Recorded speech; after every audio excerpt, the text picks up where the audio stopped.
Vito merasa sangat tersanjung, kemudian berkata pada abangnya, "Kakak kedua, biar aku yang menggendong keponakan kecil saja."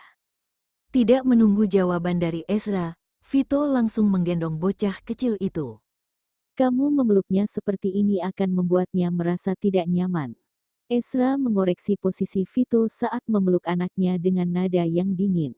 Oh, Vito menerima instruksi dengan pikiran terbuka. Begitu melihat keponakan kecil tidak menolaknya untuk pertama kalinya, hati Vito memiliki rasa pencapaian ini jauh lebih senang daripada menegosiasikan kontrak yang lebih kompetitif dan sulit. Pemikiran bocah kecil sama sekali tidak tertuju pada tubuh Vito, sepasang mata kecil terus menatap Jimbo yang ada di atas sofa. Bocah kecil ingin mengulurkan tangan dan menangkap Jimbo. Vito segera menyuruh Jimbo untuk datang ke depannya. Ezra malah memperingatkannya dengan sedikit tidak senang, jangan membiarkannya menyentuh Jimbo, agar tidak membuat bakteri masuk ke dalam perut.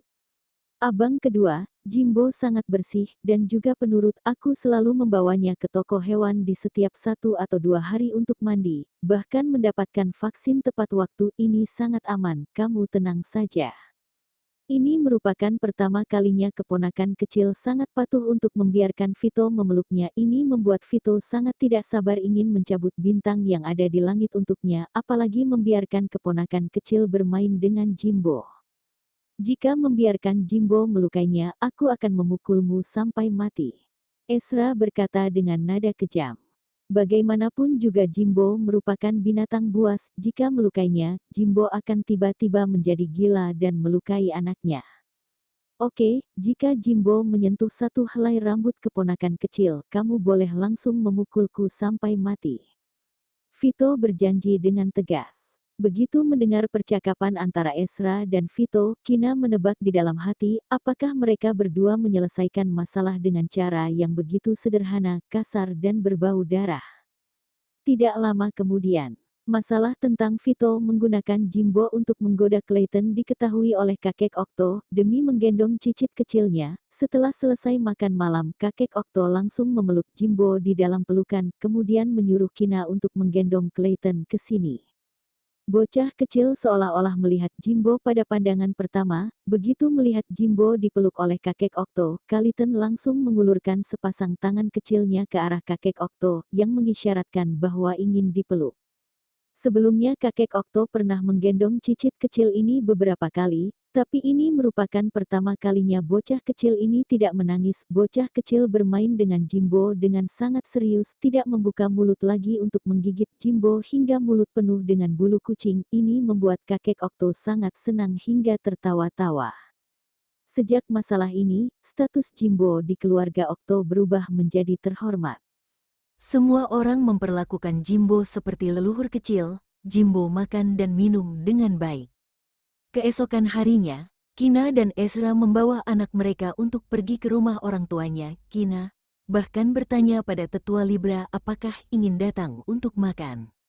Di dalam mobil, Ezra berkata pada Kina dengan suara dingin, "Tias sudah masuk penjara. Aku mendengar bahwa Tias dijatuhi hukuman penjara selama beberapa tahun." Begitu mendengar kabar yang mendadak ini, Kina tiba-tiba sedikit tercengang. Masalah yang terjadi dalam waktu dekat-dekat ini sangat banyak. Jika Ezra tidak mengatakannya, Kina sama sekali tidak tahu bahwa ada orang yang bernama Tias. Meskipun Tias memiliki hubungan dengan Lucinta, tapi sama sekali tidak terlibat dalam narkoba. Kenapa dijatuhi hukuman yang begitu berat? Kina bertanya dengan nada yang sedikit kaget. Kina bukan mengambil jurusan hukum, dan juga tidak pernah mempelajari beberapa hukum pidana ini, hanya saja merasa hukuman seperti ini sedikit berat. Tidak hanya ini, tapi masih ada tuduhan lainnya. Ezra melihat jalan yang ada di depan, kemudian menjawab dengan sedikit tidak jelas. Setelah berpikir sejenak, Kina baru bertanya, "Tias dijatuhi hukuman penjara selama beberapa tahun, apakah masalah ini juga ada hubungannya denganmu?" "Iya." Ezra mengakuinya dengan santai, "Siapa suruh Tias selalu menggertakmu? Sekarang aku hanya memperdebatkannya saja." Tias dijatuhi hukuman penjara sama sekali tidak diperlakukan dengan tidak adil. Tias pantas mendapatkan hukuman ini. Hanya membiarkan Tias merenungkannya di dalam penjara selama beberapa tahun ini sudah sangat menguntungkannya. Aku sudah tahu. Kalau begitu saat aku bertemu dengan kakek nanti, anggap saja tidak tahu apa-apa. Jangan membicarakan orang yang bernama Tias ini. Kina mengangguk sambil berkata dengan lembut. Aku mengira bahwa kamu akan menyalahkanku karena aku membiarkan Tias dijatuhi hukuman penjara. Ezra mengangkat sudut bibirnya dengan polos. Aku tidak begitu baik. Kina mengerutkan hidungnya, kemudian berkata sambil mendengus dengan lembut, sebelumnya Tias suka memainkan trik jahat untuk membuatku merasa jengkel. Sekarang bisa tidak melihatnya selama beberapa tahun, aku merasa ini cukup bagus. Kina sama sekali tidak lupa bahwa Tias bekerja sama dengan Lucinta untuk menciptakan insiden penembakan itu. Jika bukan ada perlindungan dari Judith pada saat itu, Kina dan Clayton bahkan meskipun tidak mati juga tetap akan terluka parah. Ada pepatah yang mengatakan bahwa jika bersikap baik pada musuh itu berarti bahwa bersikap kejam pada diri sendiri. Kina sama sekali tidak kasihan pada Tias. Oh iya. Seolah-olah teringat sesuatu, Kina bertanya lagi, kenapa aku tidak melihat Judith dalam waktu dekat-dekat ini? Sejak Kina diselamatkan dan kembali ke sebelah Ezra, sampai sekarang ini, Kina belum pernah melihat Judith dan juga tidak pernah mendengar berita yang berkaitan dengan Judith.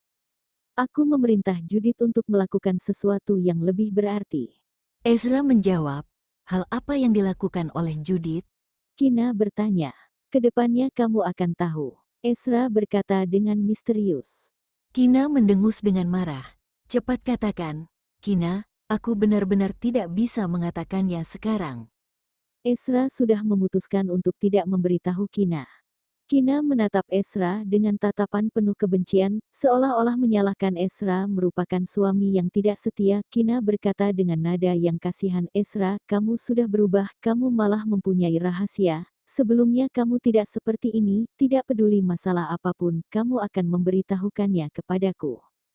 Ezra merasa sedikit bersalah, tapi masalah itu benar-benar tidak bisa memberitahu Kina sekarang, jadi Ezra perlahan-lahan menghentikan mobilnya di tepi jalan. Ezra menoleh dan melihat Kina selama beberapa detik kemudian berkata, Kina, tidak tahu apakah kamu menyadarinya hari ini atau tidak. Apa? Keingintahuan Kina segera terangsang oleh perkataan Ezra. Aku menyadari bahwa kamu sangat cantik hari ini, apakah kamu tidak menyadarinya? Demi membuktikan bahwa perkataan yang dikatakan olehnya merupakan perkataan yang sebenarnya, Ezra terus melihat wajah Kina. Begitu dilihat seperti ini oleh Ezra, Kina perlahan-lahan merasa wajahnya sedikit panas, rasa malu langsung muncul di dalam hatinya. Sekitar setengah menit kemudian, Kina memelototi Ezra dengan tidak nyaman. Apa yang kamu lihat? Cepat bawa mobil. Bok istriku. Ezra mengangkat tangannya untuk memberi hormat pada Kina, kemudian menghidupkan mobil lagi. Saat kembali ke rumah orang tuanya Kina. Setelah melihat luka di tangan putrinya, ibu Kina tidak tahan lagi dan merasa kasihan hingga meneteskan air mata. Bagaimanapun juga putrinya merupakan buah hatinya. Sebelumnya putrinya tidak pernah terluka begitu parah, bisakah ibu Kina tidak merasa kasihan? Begitu melihat istrinya menangis, ayah Kina mengusir ibu Kina dan Kina pergi ke dapur untuk menyiapkan makan siang. Ayah Kina malah duduk di ruang tamu bersama dengan Ezra dan cucunya. Mereka membicarakan hal yang tidak penting, suasana juga tidak terasa canggung. Tidak lama kemudian, tetua Libra juga datang. Begitu melihat cicit kecilnya, suasana hati tiba-tiba menjadi baik. Setelah menggendong anak dari tangan Ezra, tetua Libra duduk di sebelah untuk bermain dengan bocah kecil. Cicit kecilnya bersedia untuk dipeluk oleh tetua Libra, tapi malah tidak ingin dipeluk oleh pria tua yang ada di keluarga Okto. Ini merupakan hal yang sangat pantas untuk dibanggakan oleh tetua Libra.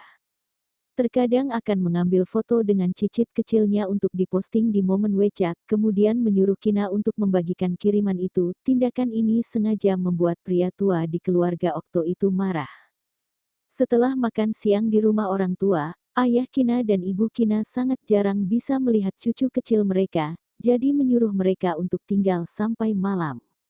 Dalam waktu itu, semua orang sangat bekerja sama untuk tidak membicarakan Tias. Setelah makan malam Ezra, Kina dan tetua Libra baru pulang dengan santai. Setelah melihat tetua Libra naik ke mobil dan melaju pergi, Ezra dan Kina baru saja berbalik badan. Mereka sudah melihat Brion memasang wajah yang suram dan berdiri tidak jauh dari sini, memelototi mereka dengan tatapan yang dingin dan ganas, lebih tepatnya memelototi Kina. Begitu melihat sikap Brion itu, terlihat jelas bahwa Brion sedang menunggu mereka. Hanya saja tidak tahu sudah berapa lama Brion menunggu di sana. Kina merasa sedikit takut dengan tatapan Brion yang suram. Kina menyerahkan anak kepada Ezra. Kina takut bahwa Brion akan tiba-tiba bergegas kemari dan membuatnya tidak bisa melawan. Kina menebak bahwa Brion mungkin sudah tahu bahwa tetua Libra akan datang ke rumah orang tuanya untuk makan, dan mereka mungkin juga akan datang, sehingga baru menunggu di sini. Dalam perjalanan ke sini. Ezra memberitahu Kina masalah tentang Tias masuk ke penjara. Brion akan memblokir Giant mereka hari ini, kemungkinan besar karena masalah tentang Tias. Ezra menyipitkan matanya dengan dingin, ekspresi wajahnya menjadi serius tapi sama sekali tidak menghiraukan Brion. Satu tangan Ezra menggendong anak, satu tangannya lagi merangkul pinggang Kina, kemudian berjalan ke arah tempat parkir. Kina, berdiri kamu di sana. Brion berteriak dengan keras, kemudian berjalan 2 langkah ke depan. Kina menghentikan langkah kakinya, tapi malah mendengar pria yang ada di sebelahnya berkata dengan suara dalam, "Ayo, jangan membuang waktu untuk menghiraukannya." Kina mendengus kemudian tidak menoleh ke belakang. Begitu melihat 2 orang itu hendak berjalan pergi, Brion segera bergegas ke depan 2 orang itu. Brion tidak berani memarahi Ezra, Brion hanya menunjuk wajah Kina dengan menggunakan tangan, kemudian berteriak dengan marah. "Kina, dasar kamu wanita yang kejam, tidak menyangka bahwa kamu begitu kejam. Tias tidak pernah menyakitimu, masalah kemarin hanyalah sebuah lelucon. Tapi kamu malah membuat Tias masuk ke penjara, kemudian melarikan diri ke kota Zaun. Kamu merasa bersalah, sehingga mencari tempat untuk bersembunyi, kan? Kamu mencelakai Tias seperti ini, kamu sudah menghancurkan hidup Tias yang baik. Apakah kamu tidak mengalami mimpi buruk di malam hari?" Ekspresi wajah Kina sedikit dingin, mengerutkan bibirnya dan tidak berbicara. Kina merasa bahwa logika Brion sangat konyol, mengatakan bahwa Tias tidak pernah menyakitinya dan hanya bercanda saja. Meskipun dirinya sendiri tidak terluka dalam insiden penembakan, tapi malah menyebabkan banyak orang yang meninggal dan terluka. Tias berakhir seperti sekarang ini, semuanya pantas didapatkan oleh Tias. Nyonya Libra, apakah kamu ingin mati? Suara Ezra menjadi dalam, seluruh tubuhnya memancarkan hawa yang dingin dan kejam. Satu perkataan Ezra sudah membuat Brion ketakutan hingga seluruh tubuh menjadi gemetar. Tapi dengan cepat, Brion teringat bahwa putrinya menderita di dalam penjara. Kemudian Kina malah menjalani hidup dengan sangat baik. Brion merasa sangat tidak puas dan marah. Tuan Kedua Okto, apakah aku sudah salah berkata? Bahkan jika Tias bermusuhan dengan Kina sebelumnya, tapi Kina juga tidak seharusnya begitu kejam. Apakah Kina tidak tahu bahwa kehidupan seorang wanita akan hancur jika masuk ke penjara? Brion sama sekali tidak menyadari bahwa dirinya sendiri sudah salah berkata. Padahal Tias merupakan kakak sepupunya, tapi bagaimana dengan Kina? Hanya karena beberapa lelucon saja, Kina yang berpikiran sempit malah ingin membunuh Tias. Kina jelas merasa iri karena Tias merupakan nona besar dan pewaris di keluarga Libra. Kina, Nyonya Libra, tolong kamu mencari tahu dengan jelas bahwa Tias dimasukkan ke penjara olehku. Tias menggertak istriku, itu sama dengan menyinggungku. Aku tidak membunuh Tias, dan hanya membiarkannya masuk ke penjara selama beberapa tahun. Ini sudah sangat menguntungkannya. Ezra memotong pelecehan Brion yang ekstrim. Ezra mendengus dingin, kemudian mencibir dengan tidak sopan. Ada pepatah yang mengatakan bahwa jika seorang pemimpin memberi contoh yang buruk, maka itu akan diikuti oleh bawahannya. Karena ada ibu yang seperti kamu tidak bisa membedakan mana yang benar dan mana yang salah, sehingga membuat Tias terus melakukan hal yang salah. Tias bisa berakhir seperti sekarang ini, semuanya karena kalian yang menjadi orang tua tidak mendidiknya dengan baik, kalian yang mencelakai Tias. Beraninya memarahi Kina, benar-benar mencari mati. Setelah menatap Brion yang tercengang dengan tatapan dingin, Ezra membawa Kina berjalan beberapa langkah ke arah tempat parkir, tapi malah menghentikan langkah kaki lagi. Ezra menoleh dan memperingatkan Brion, selain itu, jika tidak ingin membuat keluarga Libra bangkrut dan berkeliaran di jalanan, kedepannya saat melihat Kina, sebaiknya kalian memutar jalan agar tidak bertemu dengannya untukku. Setelah berkata, Ezra berjalan pergi tanpa menoleh. Kina duduk di dalam mobil, melihat anak yang tidur dengan nyenyak di dalam pelukan, ekspresi wajahnya tidak terlalu baik. Jangan memedulikan perkataan wanita itu memiliki masalah mental, mungkin terangsang oleh masalah tentang Tias masuk ke penjara. Ezra menyatakannya dengan nada acuh tak acuh, jika sebelumnya membuat kejahatan, maka harus menanggung konsekuensinya. Ezra mencondongkan tubuh dan mencium pipi Kina yang sedikit pucat, telapak tangan mengusap rambut Kina yang lembut.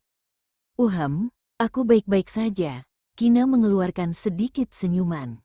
Kina tidak mengira bahwa dirinya sendiri sudah salah, tapi begitu dimarahi oleh Brion tanpa jelas, hati Kina tetap merasa sedikit tidak nyaman.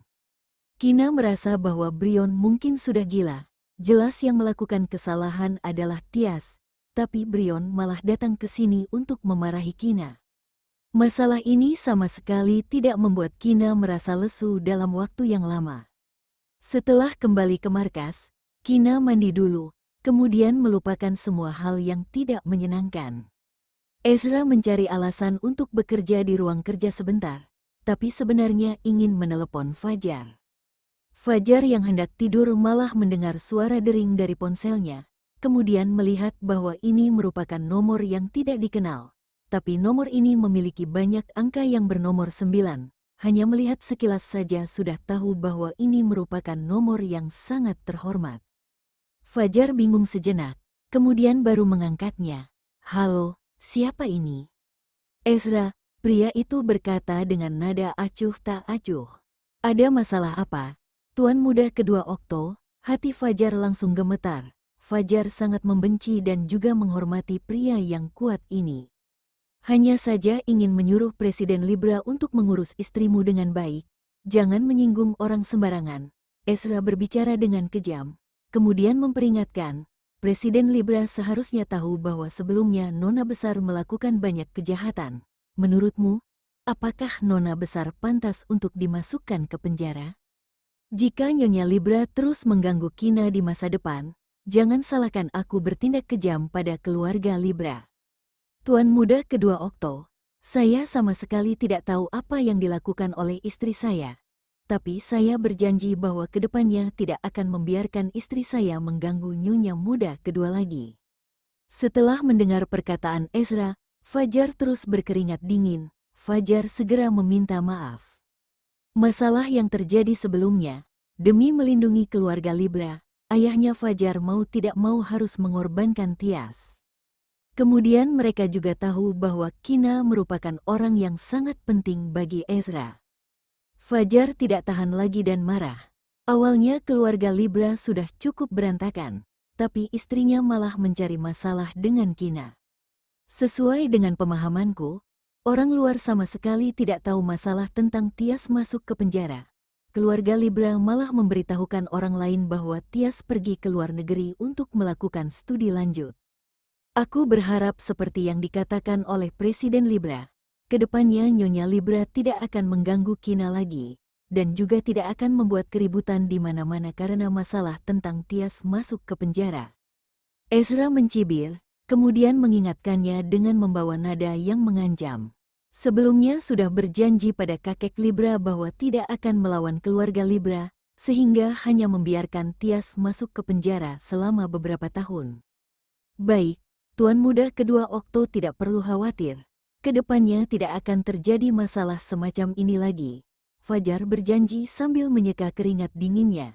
Dari perkataan Ezra, ditambah dengan pemahamannya terhadap istrinya, mungkin Fajar sudah bisa menebak apa yang terjadi.